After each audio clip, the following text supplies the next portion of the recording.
And welcome back to the show. It is a joy for me to have Fiona Bond here in the studio high atop the Aleigh building. It's fun to have you here.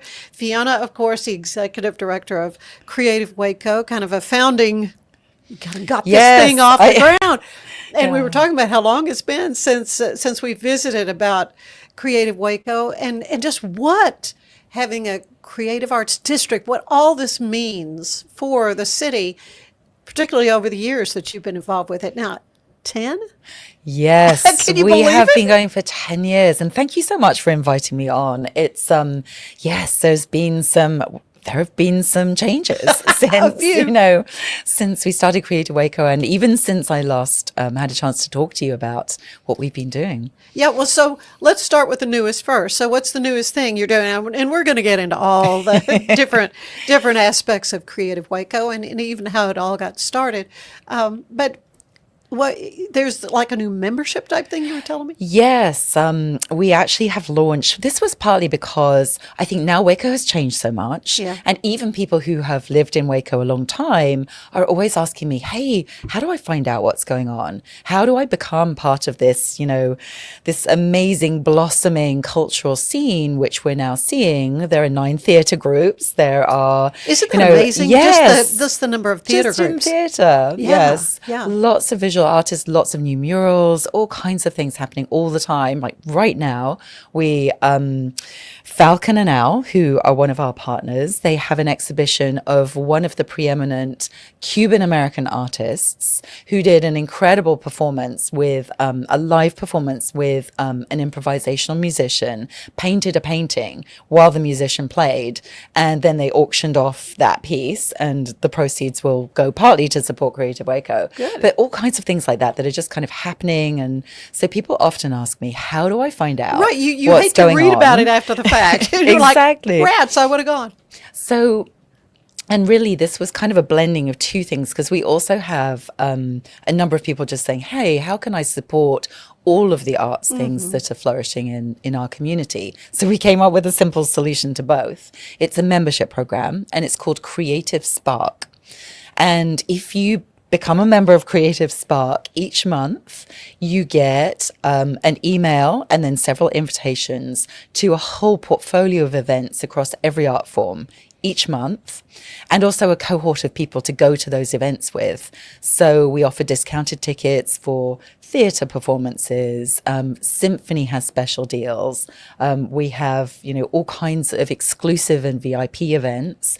We get to do studio visits to artists. We get to see people kind of behind the scenes. We get to see how the sausage is made, for things like music and for concerts. And we often get to, like, one of our events was sampling some new whiskies, which had just been developed by Chip Tate, along with a menu alongside that by Corey McIntyre, who runs Milo. Oh, yeah, at Milo. And that was, it was kind of a different kind of creative event. Yeah, but so yes, yeah, and that was a lot of fun. culinary arts.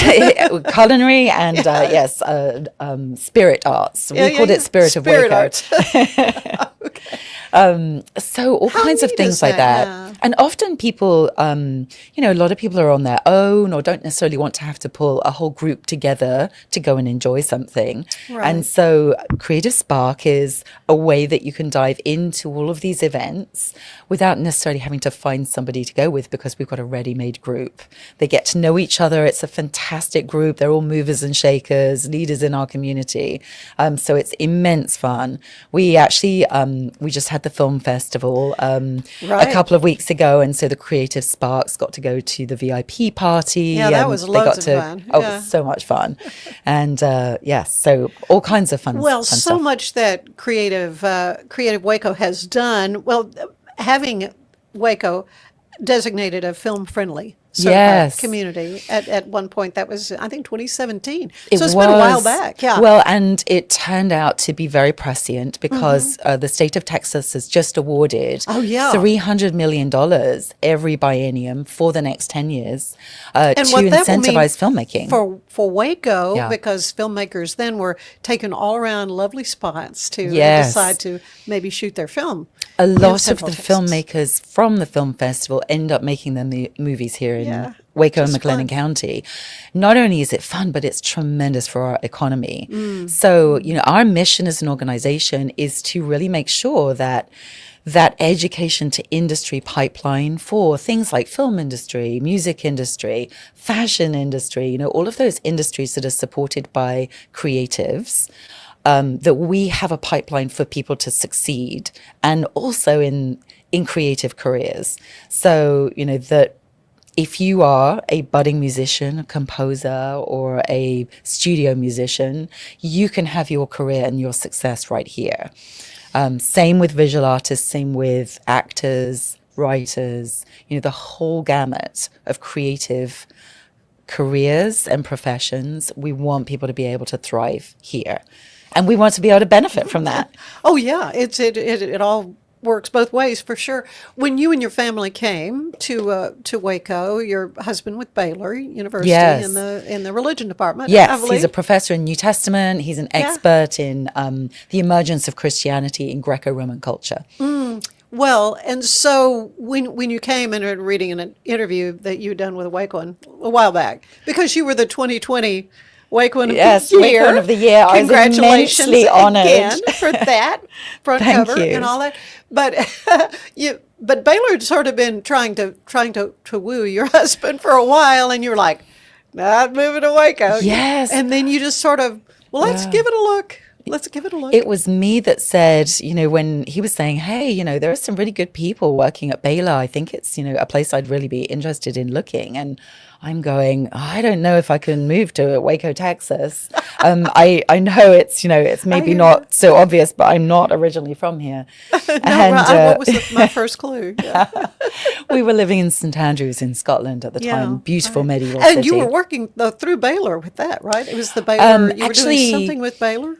A little bit. It was actually more Bruce, because he set up the Baylor in St Andrews program from the St Andrews side. Yeah. I was working in a city called Dundee, which it was affectionately known historically as the cultural armpit of Scotland. And I was lucky enough to be part of the reimagining of Dundee. It became, within 10 years, it became a UNESCO City of Design, and became the location for the new Victoria and Albert Museum of Design for Scotland. Absolutely stunning city now. It went from hemorrhaging talent to, being a talent pool. And all of that, as soon as I saw Waco, I really saw a city that was on that same trajectory potentially, and that was already beginning to happen. And the more people that we met, fortunately Baylor brought both of us out to see if Baylor and Waco might be a fit for us. And honestly, I fell in love with Waco at that point, realized that actually there were so many parallels with what I had been doing, and was then, fortunate enough to be introduced to a load of people who were really imagining what Waco's future would look like.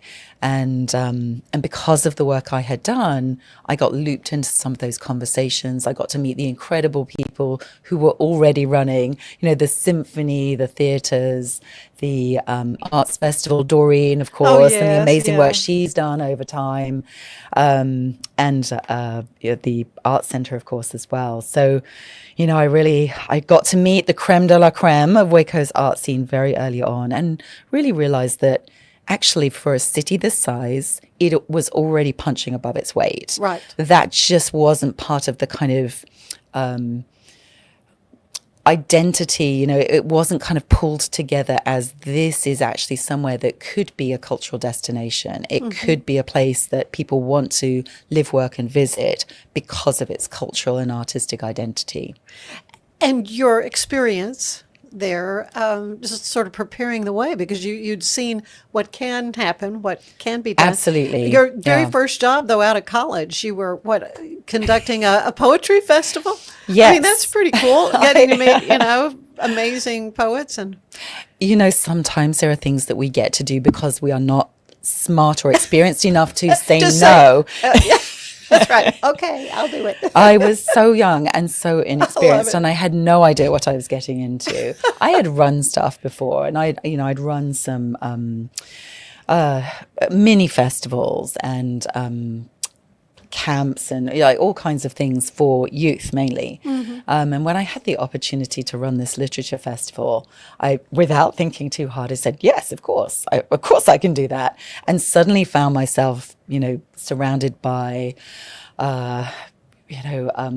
award-winning poets and like all these giants of the literature realm who I then had to create events for and market them to in a northeastern former coal mining town, which was that was another different kind of a challenge, but it actually proved to be a really incredible experience. Nobel Prize winners on the one side, coal miners on the other. And actually, there is always something that poetry can say to the human experience. And, there are an awful lot of coal miners that are closet poets. Who knew? Who knew? Yeah. That's wonderful. And I love seeing that coming together of kind of divergent type. And that, of course, I want to, on behalf of the Waco Symphony, thank Creative Waco for its support, with a grant to what the symphony is doing.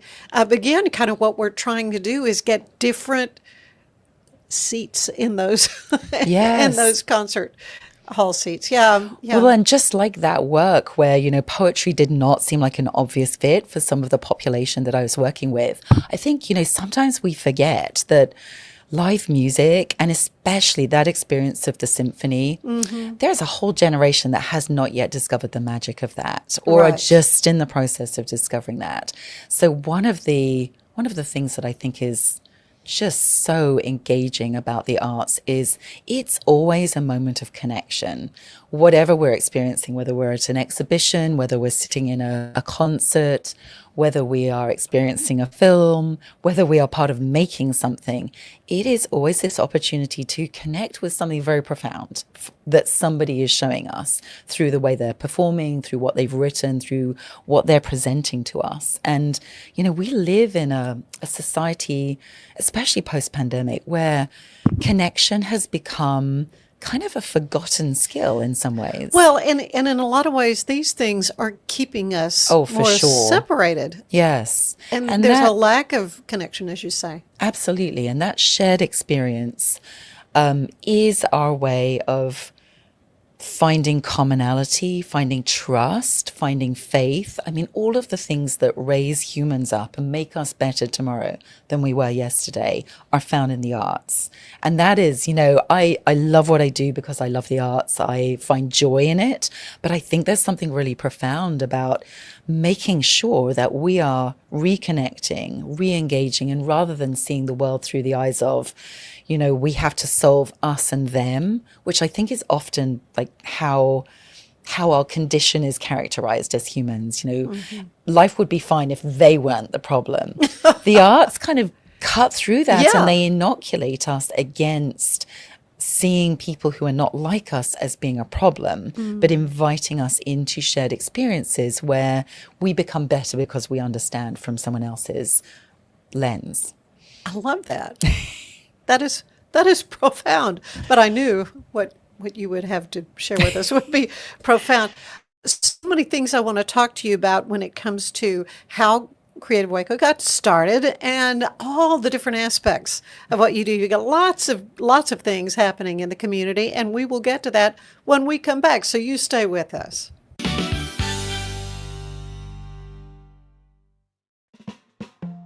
Smoke Pub was created by a group of friends who share a passion for great whiskey and cocktails. Frustrated by the lack of easy-to-use cocktail smokers, we set out to design something better. Our goal was simple: make smoking cocktails quick, clean, and fun. After countless experiments, we developed Smoke Pub, the world's first electric cocktail smoker.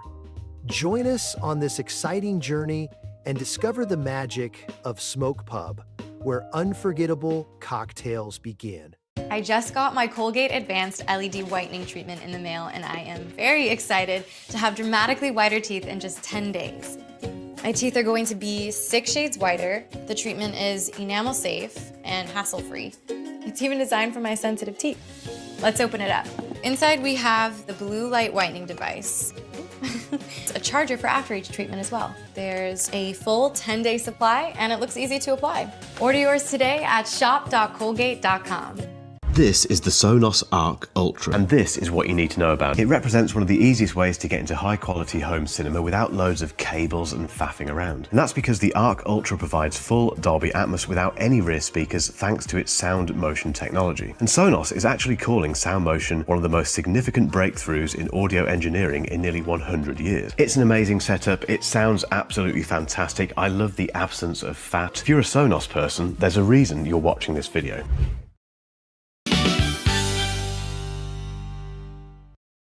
And we are back with Fiona Bond, who, of course, Creative Waco. If you look up Creative Waco, you see a picture of Fiona.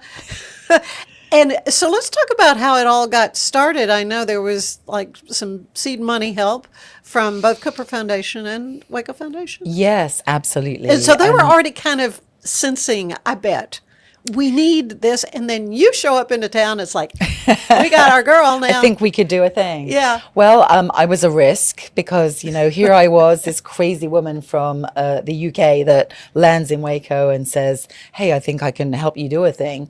But actually, of course, you know, there had been many conversations and a lot of visioning of what Waco's leveling up, what its next phase would look like. Mm-hmm. And actually still find this fascinating looking back. When we looked at creating a cultural plan, creating a cultural district, you know, pulling all of those strands of what was already being done well together to create an identity, a cultural identity. What we found was there was about 10 years worth of community engagement, visioning within Waco, the Imagine Waco plan, that sort of thing. Right. Baylor had done a plan, the city had done a plan, the chamber had done a plan. And in all of these plans, we kept seeing, we need more arts and culture. We need performing arts center. We need like cultural infrastructure. We want more to do. We want to see more festivals. These things came up again and again. And it became very evident as I kind of unpacked how the ecosystem of the arts work in Texas and in the USA, but also in a city like Waco, that an organization that was essentially an arts council was needed to kind of bring all of that together, but also become a focus point for funding and resources so that some of those ideas could grow arms and legs, and there would actually be ways of leveraging what the city was already putting into cultural development, what Baylor was already putting into cultural development, leveraging that to bring in additional dollars to coalesce ideas and create some shared goals, create sustainability, career development, all of that kind of thing. That sounds boring, but actually, you know, that's the piece that you need in order to have sustainable growth over time. And so that was the piece that we did. And unfortunately, the Waco Foundation and Cooper Foundation really saw that vision, took a chance on me. And then so did the Chamber of Commerce. They were our first home and they were our fiscal sponsors at the beginning as well. And then very soon after that, the city, the Rappaport Foundation, you know, other people also came on board, and we had an organization. Before we knew it, we had a cultural district and an organization. And of course, the growth has been very rapid since then. And so a big part of what you do is providing grants? Yes. I mean, you kind of help take the work that some of these other organizations were doing and say, we're going to let Fiona handle that. Yeah.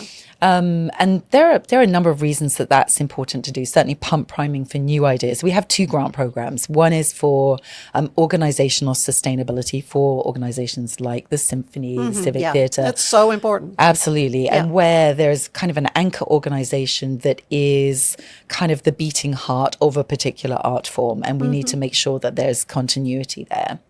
And then we also have what we call the Arts Match program, AMP, which, you know, makes a nice little acronym. But AMP is, it is for high impact and innovation in the arts. So it is for nonprofit arts organizations who are doing something new and need some pump priming. But it's a match program. So it means that whatever we put in has to be matched by other sources. But often if there is another source kind of in mind, the fact that we can give a grant is an incentive as well. So it's kind of a both and. But that has proved to be incredibly successful. So for every dollar now that the city and the county put into investing in arts and culture, nonprofit arts and culture, over $2 goes back into local tax revenue. So imagine that is a more than 2x return on investment from those grants. So we see that very much as investment, not grant making. I mean, they are grants and people apply for them and they're accountable for them. But the economic impact of that is tremendous. And it means that what was a pretty small sector in our community is now worth $72.4 million a year. I wanted to know if you had any Yeah. statistics or what, Yes. what it actually means. $72 $72.4 million of direct economic impact just from the nonprofit arts and cultural sector in Waco and McLennan County. That is huge. That is so. It is. Doesn't that make you feel so? Describe what is a cultural arts district? Is a particular, a block of Well, space kind of. in downtown. What is yes. it? Yes and no. I always say they make you start by drawing lines on a map, but nobody goes to a place because of, because Edinburgh only has culture within these blocks. No. It doesn't happen like that. However, it does give us a defined downtown district where there are incentives in the form of things like the public improvement district, where there's kind of a concentration of arts and cultural activity. And of course, at state level, there are grants available just for cultural districts. Which we, of course, apply for every year. I was going to say, and have been you pretty also are successful. applying for yes, grants. we are. So that's one of the ways we can leverage what's put in at local level. And actually, we can show our state, because they're also putting in dollars for the arts, when they invest in Creative Waco and the activities that we help generate, that returns $2.50 in state sales tax that's directly generated from that activity. So that means that actually, the state of Texas has increased its funding for the arts because it has proved to be such a great vehicle for investment and economic growth. Oh, that is huge. I'm so happy to learn that. I want to know a little bit more about you, though. You were born in England. Of course, you spent a lot of time in Scotland, but in the UK. But tell me about your growing up. I know your mom. I mean, you come from fabric designers. I mean, it's just so neat. I mean, the arts and that kind of creative spark, if you will. Absolutely. Is in you. I came from some very sparky women and men. Sparky women. I like it. They were really quite scandalous, I think, in their time. What, really? Well, in that my great-grandmother was in the very first Olympic gymnastic team, the very first Olympics that allowed women. Really? And there she was in her, Liberty little bodice. Yeah, Liberty. Which I think we it? would now consider to be a mini dress, essentially, a short skirt. But, in the 1920s, I think this was that 1920. had to have been, it pretty was risque. considered to be, daring. Well, it had to look past, okay, this is an athlete. People were beginning to change their and perception, I guess, in a way. even seeing the gymnastics from that What kind of Olympics. things did they do? This was the Amsterdam Olympics, and yes, they did kind of group routines, and so they would do very kind of like elegant things, and then they would start cartwheeling or all together. So It was tumbling kind of, and that kind of thing, but not yes, balance but kind of as a beam. group. Did they do that kind of thing back then? Honestly, I don't know. I do know that they did these kind of team routines. Right. And she won a bronze medal. I have the certificate of the Olympic bronze medal in our house. How awesome is that? Her daughter, who also swam the channel, the English Channel. I mean, they were definitely pretty but they were also passionate about the arts. So my grandmother was an artist. She went to art school, she went to Goldsmiths, and she was an artist for Liberty, the fabric designer in London. And so she designed embroidery patterns, which we have several tablecloths that she designed and actually embroidered kind of as test runs. So these are hand embroidered, or were they sent to China and done, or how did they do that? Actually, in those times, they a designer like my grandmother would design the floral designs on it, something like a tablecloth, and then women, mainly women, would buy these designs and all of the silks that you needed for the embroidery, and they would make them at home. Yeah, like so it was kind of a craft, really. So And so then it would be handmade by the woman of the house. into a or yes. fashion, to a dress, or for house goods? It was mainly for house goods, so Okay. things like pillowcases and tablecloths. But she did design some apparel as well. Yeah, How cool is that? is so fun because my son is now in apparel design at Baylor, and he makes hats. I was going to say, now he And is yes. quite the expert hat maker, and he goes back to England He does. He just came to back. work for they call it a hat maker? Or, Yes. yeah? As opposed to a it is a haberdasher would be hatter. A haberdasher is for women's hats. Oh, okay. And so a hatter is for like the Mad Hatter. We do sometimes call him the Mad Hatter. And He loves that, I know. but he lives up to that sometimes. But so he does men's hats. He specializes in restoration of everything from Western hats to top hats. He definitely has an expertise in silk top hats and restoring Don't those. see a lot of those. Not so much in Texas, but when he goes to Lock & Co, it's the oldest hat makers in the world. They invented the bowler. There's some argument about whether they invented the top hat, but they certainly were expert hat makers, and they are the royal hat makers. So he was just there. That is awesome. It's So he such might have made a hat for Absolutely. King Charles? He worked on several hats for Royal Ascot this year. And so, Wow. he would show us pictures of, this is going to Lord somebody or other. And, the men's hats, of course, they wear top hats for Ascot. Oh, yeah, they dress up Yeah. pretty fine. And he found his people, he's found experts in military hats, Yeah. experts in women's hats. So he has this lovely team of young people who are all wanting to go into hat making That is as a wonderful. career. It's very Yeah. niche. Yeah, very niche. Of course, I'm going to be in the market for a cowboy hat or a Western hat. Wonderful, I don't yes. really know. I'm sure you have all kinds of hats. I need advice because I don't really know what. I see the ones that are more kind of rounded as opposed to a Western Yes. riding hat. Yes. Just not even sure what. But I don't own one, and I know it's going to be an investment. Well, and he is definitely the one to ask. He Okay, has a booth. all right. Let's make an appointment. He has a booth at Falcon and Owl. does And yes, so you can Okay. go to Falcon and Owl and see some of the blanks that he has available. And that's what I need to do. his superpower is being able to look at somebody and know what will flatter them. So he has that kind of. Okay, well that's all right. I'm so Yeah. glad I asked. He can I also knew he did this, reshape, but if you have a historic hat or something, want it reshaped into a more modern shape. oh, really? He So can do you that can too. kind of Yeah. accommodate what you already have. Well, that's wonderful. We have great skills in Waco. Well, and also, shifting gears, music. You play a lot of music. You play the bagpipes. I do play the bagpipes, Yeah. and yes, we are lucky enough. Torin, the hat maker, is also a bagpiper. I knew that. I I knew that grew as up well. learning violin and viola, playing both in string quartets and so I orchestras. did not know you play the viola. Yeah. Yeah, violin and viola. I pretty much interchanged between those instruments. Are you just still depending what- playing a lot? Are you? Not as much as I should. I do a little bit. And I did some fiddling. So like English fiddling for like country dance groups, that kind of thing, folk Well, groups. Yeah, I can imagine like in an Irish pub or in a pub. Yes, it's That kind kind of of- the English equivalent.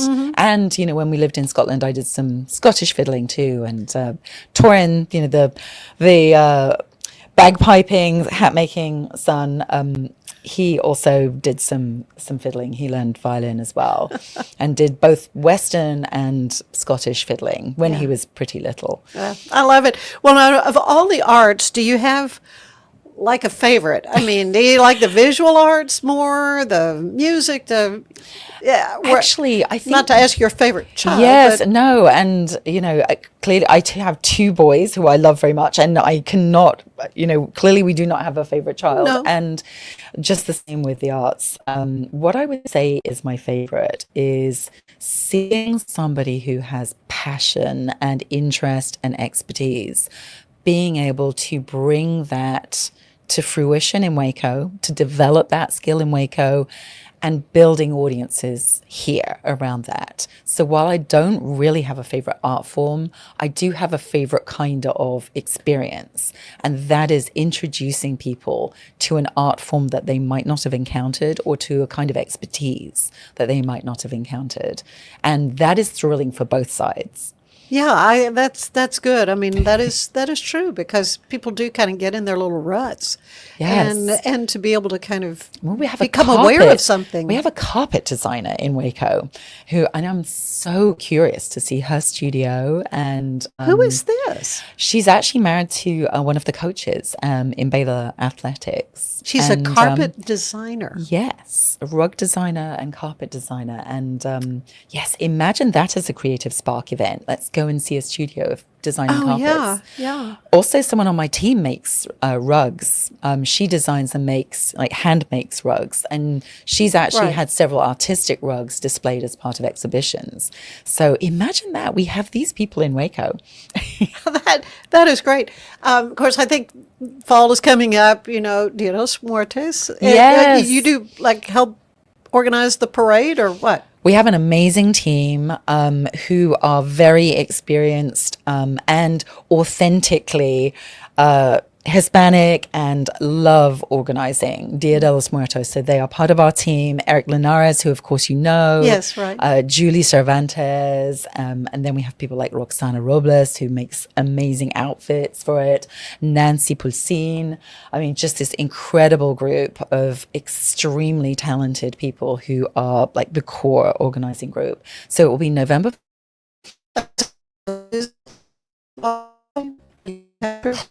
The Saturday that's as close Okay. as possible. So technically, I think it is November 2nd is The actual Dia de los day. Muertos. Okay. But November 1st, it's part of that. It's really a whole week of celebration. And so the Saturday of that week is always when we have the Dia de los Muertos parade and festival. And where was that? Where will that be held? It is downtown and along University Parks. Okay.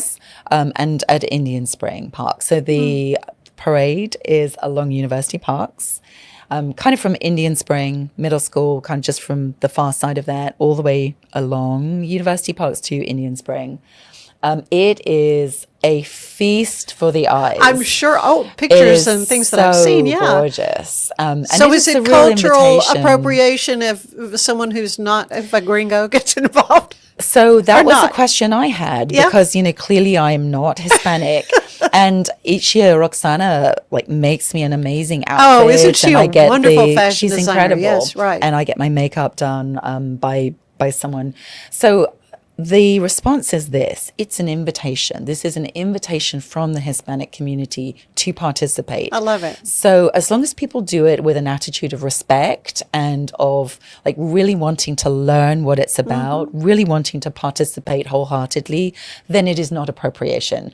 Appropriation is more when you show up to a Halloween party and you are dressed as a Native American, kind of making fun of. No. So Yeah, it's more as long as where it comes from is authentically joyful and inquisitive and part of learning who we are as a culture here, then it is not cultural appropriation. And that is what my friends tell me. So I am holding on to that. Let's go with that. I love that. And this year we're actually trying something new, which we're very excited about. So we are getting together with all of the animal charities, the animal rescue charities. Oh, good, yeah. And this year our theme is Aleigh, which is spirit animals. It is the animals that help guide you to the afterlife in mythology. And so we are showcasing adoptable animals in costume. Good. And having a kind of adoption zone, you can find your spirit animal at the parade and festival. So this is a really, we love our animal charities. Yeah. We figure that this is a really good way of promoting the work that they do. Also, we know that there are adoptable animals that really need to be adopted to free up space in some of those facilities. And how fun to combine that with the parade and festival, and in that spirit have these animals there as part of the event. That is wonderful. That's wonderful. I want to see Sam Brown Yes. done up with all the makeup. Yeah, Yes. with Fuzzy Oh, I Friends. That'll be fully fun. expect him to be dressed up as well. I bet he will be. I bet he will be. This is wonderful. So this is in November. We're a little ways off from Yes. that. What is the next thing you're seeing in general for cultural? We haven't even talked about the Performing Arts Center. So Yes. what's the latest on that? Yes, so it is part of the city's plan. It is phase 2 of their downtown plans. There are amazing renderings. We are it's gonna very be stunning. excited about that moving forward. It's going to be a philanthropic lift, and it's going to be a lift from everybody. If we want to make this happen, then we are going to have to all find money to make Yeah, I that know, happen. and it's often the same people that are giving money to everything. But Well, and let's hope that, for this becomes something that, there are new people and new companies in our community. There are naming rights for what yeah. will be probably the most well-located performing arts center in the southern US, right by the river. I mean, someone's going to want their name on that building for sure. And so let's hope that person is listening. wouldn't that be great? Reaches out. Just write a If check. anyone has a spare, $100 million, That's right. we're practically Piece of there. cake, yeah. Yes. So I'm excited about that because it Yeah. is an achievable goal for our community, and it would be a game changer. 2,000 seat auditorium, 250 seat black box theater, all of the kind of mixing and mingling spaces that go around that. Also the capability with technology developed in Waco to be able to have live streaming on the outside of the building in a kind of amphitheater situation facing the river, live streaming of what's going on inside the building. So that kind of opens up a whole new way of experiencing live arts performances. So imagine being on your boat on the Brazos and you're watching a live performance from the river, or you're right there in the little amphitheater area by the river, sipping your drink, watching the screen with your live stream earbuds in that you've maybe paid a few dollars to get the sound as Right. well as you can see the screen. You're there with your family, and it doesn't matter if little Jimmy is screaming his Running head around, off, yeah, because right. if you're listening, you've got earbuds. So it's a very How family friendly interesting kind is of that? yes.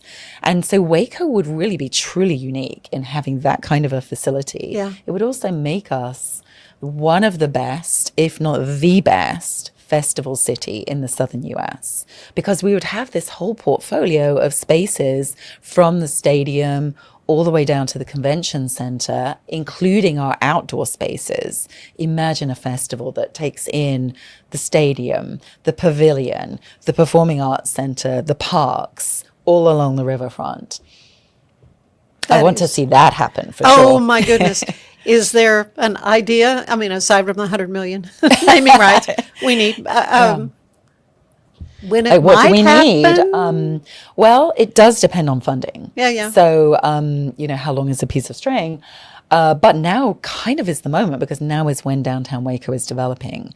And so, even though we have economic ups and downs, this is our moment. We are going to be the generation that develops downtown Waco for future generations. If we don't do it now, then we've lost that opportunity. Yeah. And I really think, we're already a cultural destination. We already have people coming from all over the world to Waco to experience arts and cultural and sporting events. Imagine we add that to the portfolio, and all of a sudden we become the place that Austin, Dallas, Fort Worth come to for a weekend break. Yeah. that really is a game changer economically, culturally, in terms of the kinds of things we can present, because we really have nowhere that you could put on something like a Broadway show, something like a major festival. We just don't have those spaces where you could have something for, more than a one night only type experience. And we don't have loading for scenery in any of our performing arts spaces. We don't have green room space for a full cast. No, you're right. We don't have anything that would facilitate that. So it really would be a game changer. It's not just about let's have a 2,000 seat auditorium. It is actually about, we really do need facilities where a touring production or a homegrown production could be staged. It is. And our symphony. So, oh gosh. Imagine the symphony being able to do more than 5 gigs a year. I know. Yeah. No, this is amazing. This is wonderful. Fiona, you are amazing and wonderful, and I just cannot thank you enough for carving out a little time for us here. Thank you so much for letting me talk about my favorite topic. Oh my gosh, this has just been a delight for me, and I appreciate help you out. I mean, well, definitely they can become a creative spark. There you go. You can look up Creative Spark Waco, and you will immediately find out all of the details about how to sign up, and also some testimonials from some of our existing sparks. Obviously, we will always accept donations to the organization. Sure. Actually, we currently have just launched sponsorship opportunities for Dia de los Muertos. Okay, so good. If you are a company, or if you want to get in front of 7,500 people having fun in our downtown, if you want to be part of that, and if you want your company to be part of that, definitely look up that opportunity. Yeah. And then we're also about to relaunch our Levitt concert series, which will be every Wednesday from the beginning of September, Wednesday evenings with the Farmers Market on Bridge Street Amphitheatre. And that is just a free, family-friendly concert, different musical genres every week. Come, bring the family, enjoy, and dive into our cultural scene. Oh, so much. There is so much. And we are in your debt for saying, let's look at Waco. Hey, okay, why not? Sure, Baylor, what could possibly go wrong with checking it out? What could go wrong? And then here you just, with all you've done. It's a joy. And what a privilege to get to do the work that we do, Anne. Yeah, I know. We get to be in the middle of truly exciting initiatives. Yeah. Well, it's all good, and I appreciate you. Thank you. Fiona Bond, thank you so much. Well, stay with us. When we come back, we'll be hearing about Designer Purse Bingo. This is benefiting the Advocacy Center for Crime Victims and Children, so stay with us. When you view the glass half full, the little things become magical. Like kicking back and sharing laughs, spread good vibes, and they'll come back. Celebrate what you love with what you wear, even if what you love is kind of weird. Life is good in super soft tees that spark smiles and connectivity. 10% of profits go to help kids heal. So choose optimism and make the magic real. Visit lifeisgood.com. I wanted to share a secret. I travel internationally every year. I struggle with insomnia both at home and especially in hotels. When I saw something called Fly Kit, what it promotes is there are herbal supplements to take that help you get your circadian rhythm reset into a new time zone. This was life-changing. It's called Fly Kit. I got 2 programs of it. My favorite aspect of the Fly Kit is it tells you when to sleep.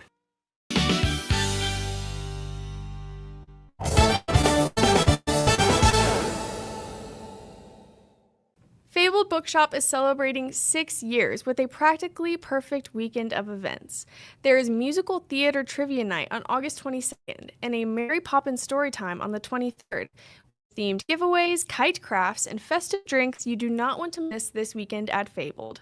Waxahachie is celebrating their 175th birthday bash at the Rail Yard Park, August 22nd at 7 p.m. The city is bringing you a drone show, food trucks, community art displays, kids' activities, and so much more. Go support our neighbors to the north and get some cookies courtesy of HEB. Wild Thistle Herbs and Alchemy Herbal Incense Crafting is happening tomorrow at 10:30 a.m. Join them at 3000 Colcord Avenue for a thoughtfully curated craft that will leave your home smelling amazing and the vibe set right. I'm Elizabeth Riley with Act Locally Waco, and I will see you next time.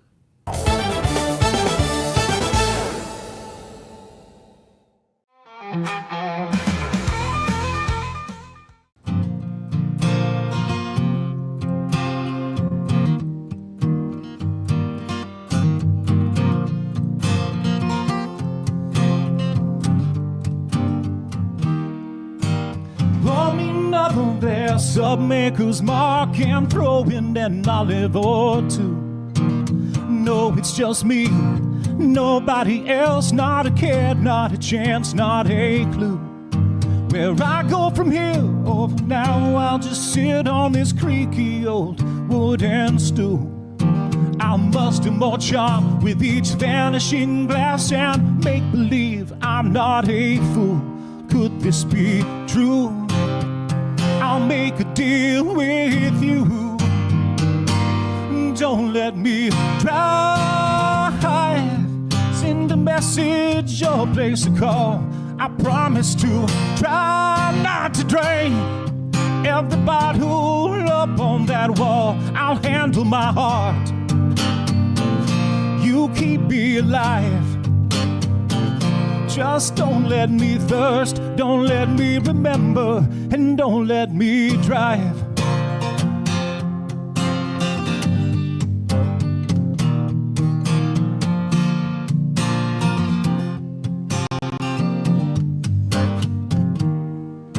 I hate that tomorrow will be 18 years since she first made me laugh. I hate even more that tomorrow is here in just under an hour and a half. And when she would laugh, she'd wrinkle her nose, man, it looked like never mind. Right now the bottom of this whiskey glass is the only thing I wanna find. Could this be real? Don't forget our deal. And don't let me drive. Send a message or place a call. I promise to try not to drain every bottle up on that wall. I'll handle my heart. You keep me alive. Just don't let me thirst, don't let me remember, and don't let me drive.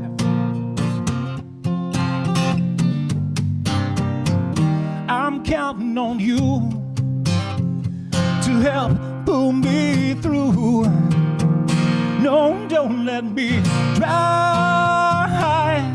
Send a message or place a call. I promise to try not to drain every bottle up on that wall. I'll handle my heart.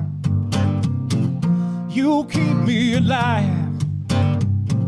Just don't let me thirst, don't let me remember that she was my first, who I'll always remember. And even if I nurse this one till September, don't let me dry.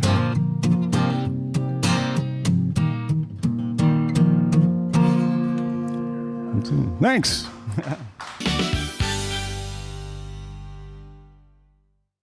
Revive Superfood Smoothies. Pill, pour, blend, and enjoy. All within the comfort of my own home.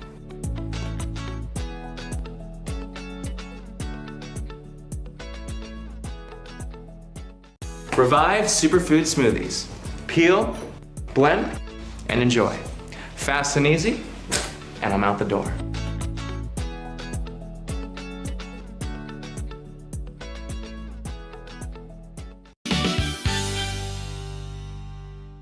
And we are back, and I am so happy to welcome my friends from the Advocacy Center for Crime Victims and Children, because we're going to talk about purses. We're going to talk about handbags. It is designer purse bingo that is coming up in about a month. Mm-hmm. But tickets, Aleigh, are going fast, right? Yes, we are. We were just talking before we came into the studio that we've been doing purse bingos for about a decade, give or take a little bit because of not having the events because of COVID. And so we're excited. It sells out pretty much every year. And so, we have a few single tickets left and some tables. I'll let Jennifer talk a little bit about that. Well, we are welcoming Jennifer Getterman, who is Yes. the new development director, just kind of been on the job for really a matter of weeks, but welcome. Thank And this is really this is quite a fun event because a little bit of gambling involved, That's right. I guess. That's right. And as a result, you need to be 21 to be a part of this. That's right. Yes. It's a really great event. It's classic bingo meets luxury handbags. It's really fun. Like Aleigh said, we are pretty close to selling out on single tickets and some tables. We do have sponsorship still available.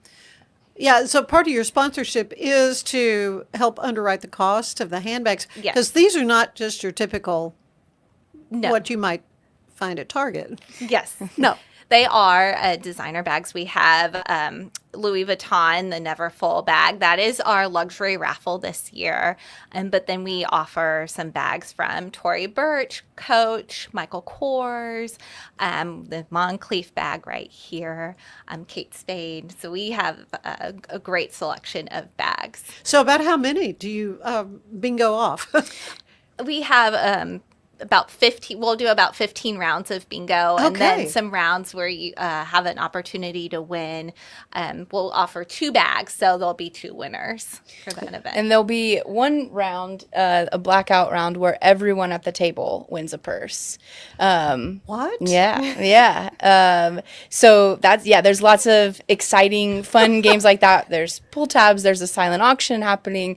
There's opportunities to buy more cards and drawings. And so it's not just you can win purses, but you can win other things as well. And you can win a purse for your whole table. And we should say, too, that the Louis Vuitton, as our raffle, all the other purses, you, of course, have to be there playing bingo to win. Sure. But the Louis Vuitton, you can win. You don't have to be present to win.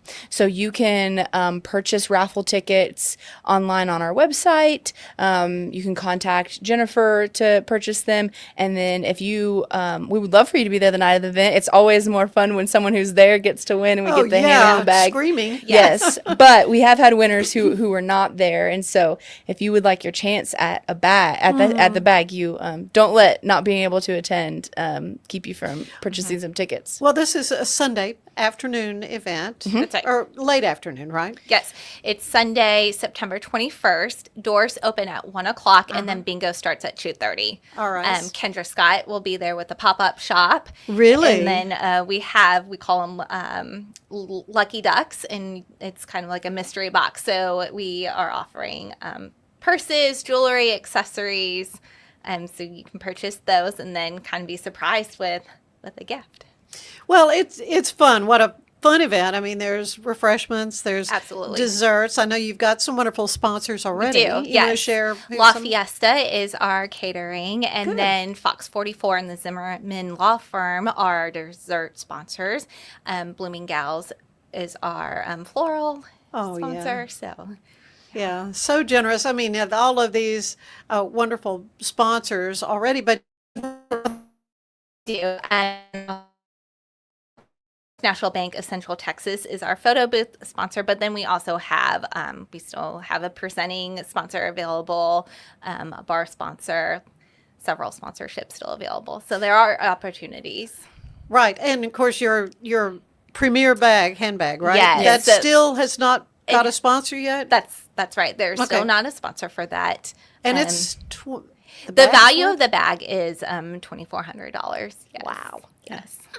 I wouldn't know what to do if I had a handbag that cost that much. But, And raffle tickets, you can buy one ticket for $20. So even if you just buy one ticket, you could own a $2,400 bag for $20. But we would encourage you to purchase multiple tickets. Well, Better of your course. chances. Yeah, but what a fun event! I mean, what a delightful way for folks to get together to support the Advocacy Center. So, Aleigh, let's talk about the work that you all do. I mean, this is a fun event, but it's not fun what you have to deal with. Sure. Yes. Yeah. We try and look for fun ways to bring the community together to help support the work that we do, which of course is very broadly offering services and support to anyone who's been a victim of a violent crime or child abuse and their families. And so we do that in a lot of different ways, kind of under one roof.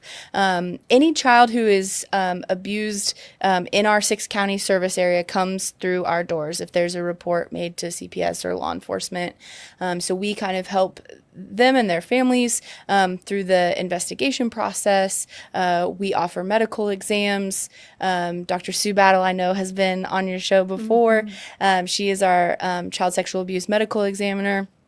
We have our victim center that offers counseling and therapy for children, adults, even if a crime happened to someone many years ago.